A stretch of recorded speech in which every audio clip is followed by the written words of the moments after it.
Bacterial sepsis in pregnancy. GreenTap Guideline number 64A, April 2012.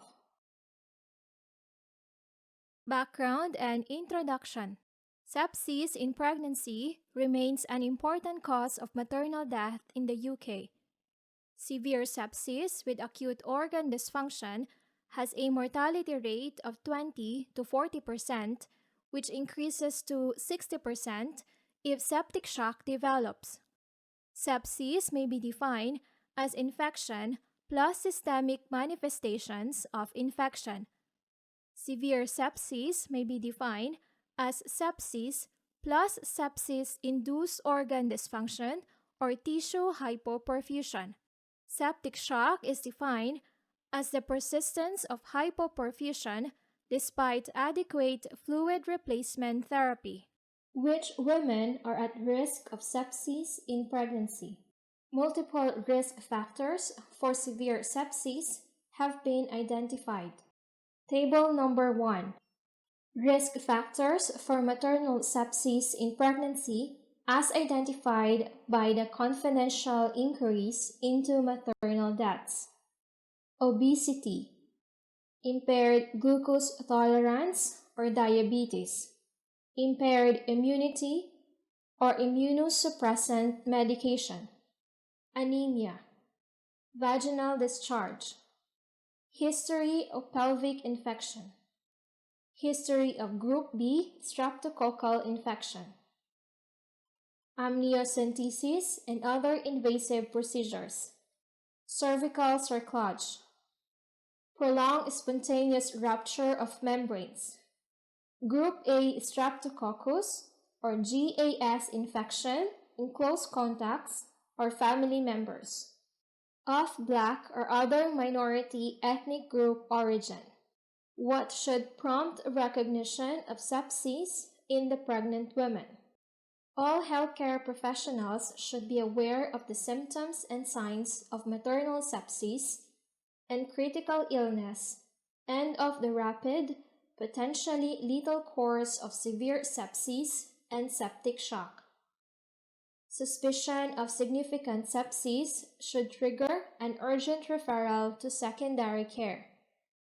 Clinical signs suggestive of sepsis include one or more of the following: pyrexia, hypothermia, tachycardia, tachypnea, hypoxia, hypotension, oliguria, impaired consciousness, and failure to respond to treatment.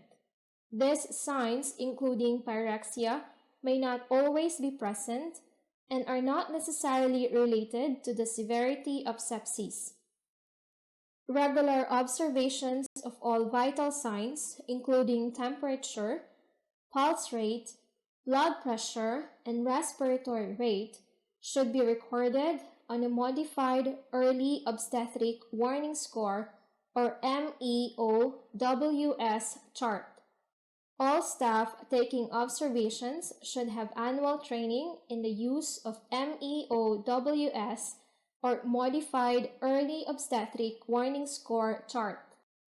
Genital tract sepsis may present with constant severe abdominal pain and tenderness, unrelieved by usual analgesia, and this should prompt urgent medical review.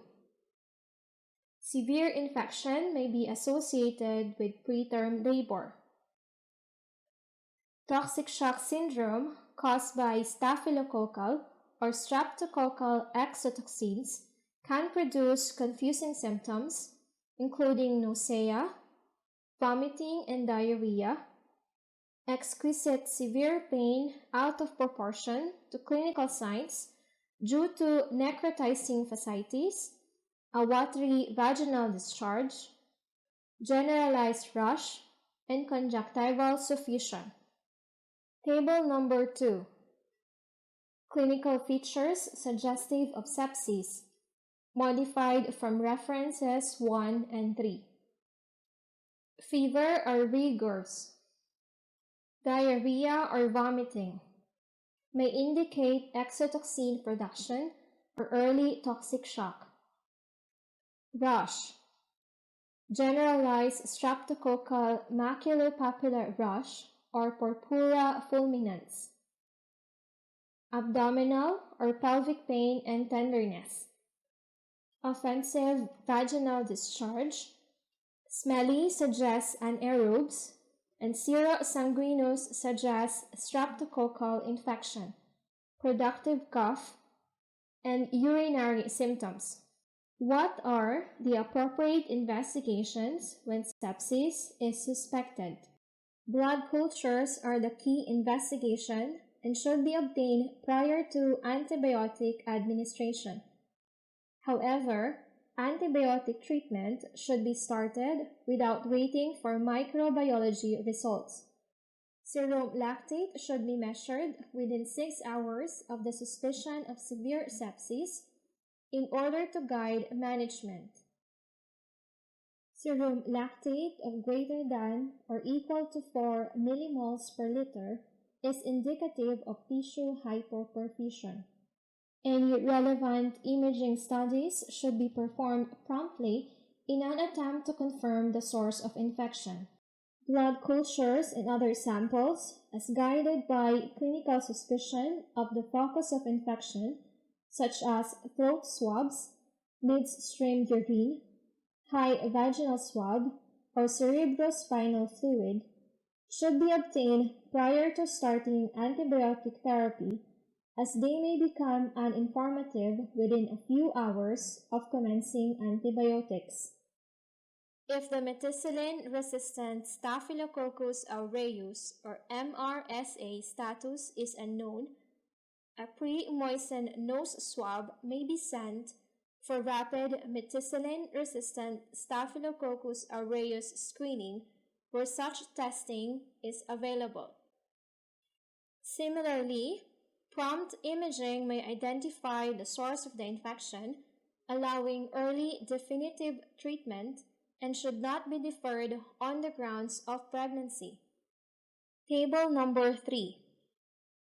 Tasks to be performed within the first 6 hours of the identification of severe sepsis. Number 1. Obtain blood cultures prior to antibiotic administration. 2. Administer broad-spectrum antibiotic within 1 hour of recognition of severe sepsis. 3. Measure serum lactate. In the event of hypotension and/or serum lactate of more than 4 millimoles per liter, deliver an initial minimum 20 milliliters per kilogram of crystalloid or an equivalent. Apply vasopressors for hypotension that is not responding to initial fluid resuscitation to maintain mean arterial pressure or MAP of greater than 65 millimeter of mercury.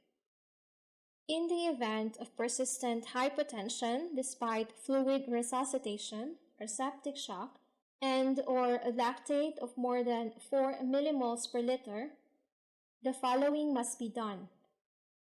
Achieve a central venous pressure or CVP of greater than or equal to 8 millimeter of mercury, and achieve a central venous oxygen saturation of greater than or equal to 70% or mixed venous oxygen saturation of greater than or equal to 65%.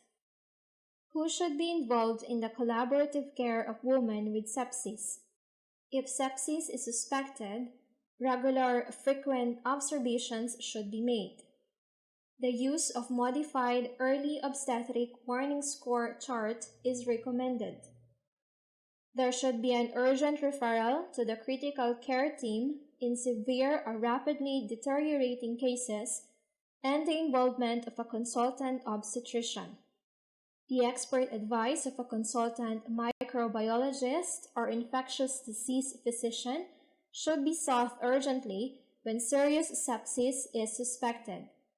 A modified early obstetric warning score chart should be used for all maternity inpatients to identify seriously ill pregnant women and refer them to critical care on obstetric and aesthetic colleagues according to local guidance.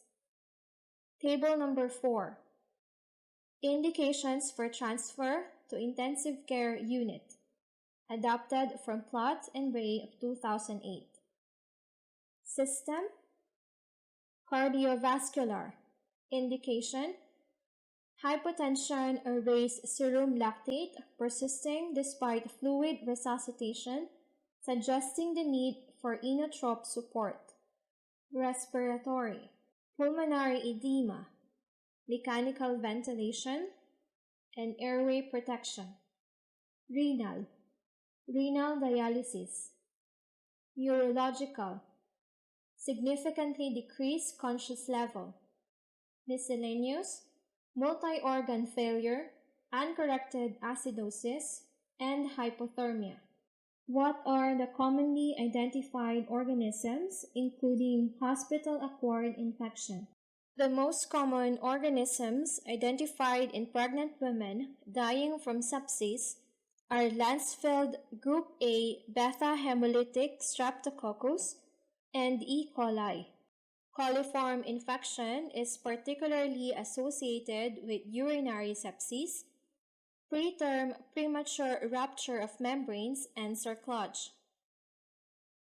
Anaerobes such as Clostridium perfringens, or the cause of gas gangrene, are less commonly seen nowadays, with Peptostreptococcus and Bacteroides species predominating. What empirical and specific antimicrobial therapy should be used to treat the woman? Administration of intravenous broad-spectrum antibiotics is recommended within 1 hour of suspicion of severe sepsis, with or without septic shock. If genital tract sepsis is suspected, prompt early treatment with a combination of high-dose broad-spectrum intravenous antibiotics may be life-saving. Administration of intravenous broad-spectrum antibiotics are recommended within 1 hour of suspicion of severe sepsis in the woman, with or without septic shock. Table number 5. Antimicrobial choices and limitations of antimicrobial. Co-amoxiclav does not cover methicillin-resistant Staphylococcus aureus or Pseudomonas, and there is concern about an increase in the risk of necrotizing enterocolitis in neonates exposed to co-amoxiclav in utero. Metronidazole only covers anaerobes. Clindamycin covers most streptococci and staphylococci, including many methicillin-resistant Staphylococcus aureus, and switches off exotoxin production with significantly decreased mortality. Not renally excreted or nephrotoxic. Piperacillin tazobactam or tazocine and carbapenems. It covers all except methicillin-resistant Staphylococcus aureus and are renal sparing, in contrast to aminoglycosides. Gentamicin as a single dose of 3 to 5 milligrams per kilogram. Possess no problem in normal renal function, but if doses are to be given regularly, serum levels must be monitored. What is the role of intravenous immunoglobulin or IVIG? Intravenous immunoglobulin is recommended for severe invasive streptococcal or staphylococcal infection if other therapies have failed. Intravenous immunoglobulin has an immunomodulatory effect, and in staphylococcal and streptococcal sepsis, it also neutralizes the superantigen effect of exotoxins and inhibits production of tumor necrosis factor, or TNF, and interleukins. High dose of intravenous immunoglobulin has been used in pregnant women and is effective in exotoxic shock, for example, toxic shock due to streptococci and staphylococci, but with little evidence of benefit in gram-negative endotoxin-related sepsis. The main contraindication to intravenous immunoglobulin use is a congenital deficiency of immunoglobulin A. Actual administration of intravenous immunoglobulin should be through a blood warming device, and hospital protocols for replacement therapy and hematology patients may be used. How should the fetus be monitored, and when and how should the baby be delivered? In a critically ill pregnant woman, birth of the baby may be considered if it would be beneficial to the mother or the baby or to both. A decision on the timing and mode of birth should be made by a senior obstetrician following discussion with the woman if her condition allows.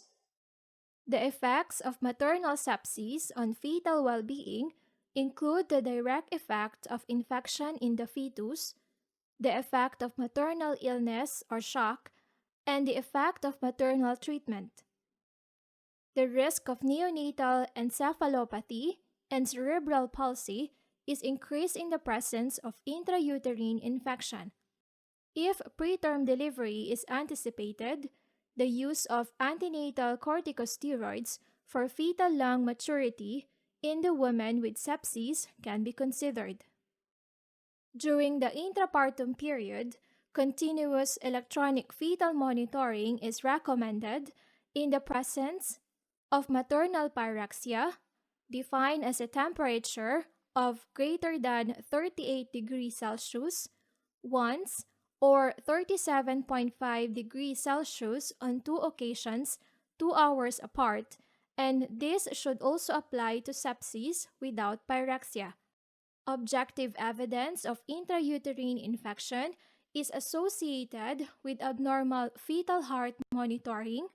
However, electronic fetal monitoring is not a sensitive predictor of early onset neonatal sepsis.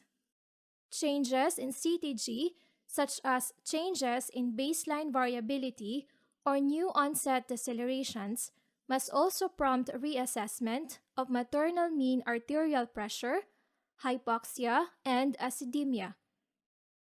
These changes may serve as an early warning sign for derangements in maternal and organ systems.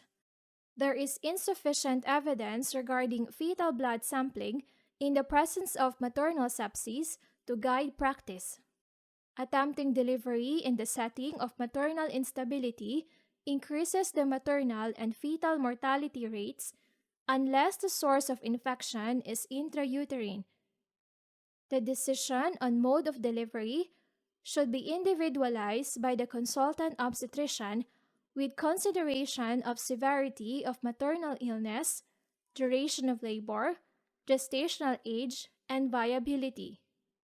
Epidural or spinal anesthesia should be avoided in women with sepsis, and a general anesthetic will usually be required for cesarean section. The effects of maternal sepsis on fetal well-being include the direct effect of infection in the fetus, the effect of maternal illness or shock, and the effect of maternal treatment. The risk of neonatal encephalopathy and cerebral palsy is increased in the presence of intrauterine infection. If preterm delivery is anticipated, the use of antenatal corticosteroids for fetal lung maturity in the woman with sepsis can be considered. During the intrapartum period, continuous electronic fetal monitoring is recommended in the presence of maternal pyrexia, or defined as a temperature of more than 38 degrees Celsius once or 37.5 degrees Celsius on 2 occasions 2 hours apart, and this should also apply to sepsis without pyrexia. Changes in cardiotocography or CTG such as changes in baseline variability or new onset decelerations, must also prompt reassessment of maternal mean arterial pressure, hypoxia, and acidemia. These changes may serve as an early warning sign for derangement in maternal and organ systems. Attempting delivery in the setting of maternal instability increases the maternal and fetal mortality rates unless the source of infection is intrauterine. The decision and mode of delivery should be individualized by the consultant obstetrician with consideration of severity of maternal illness, duration of labor, gestational age, and viability. What prophylaxis should be considered for the neonate, other family members, and healthcare workers. Local and national guidelines should be followed in consultation with the local health protection unit or lead for communicable disease control. When a mother has been found to have invasive group A streptococcal infection in the peripartum period, the neonatologist should be informed and prophylactic antibiotics administered to the baby.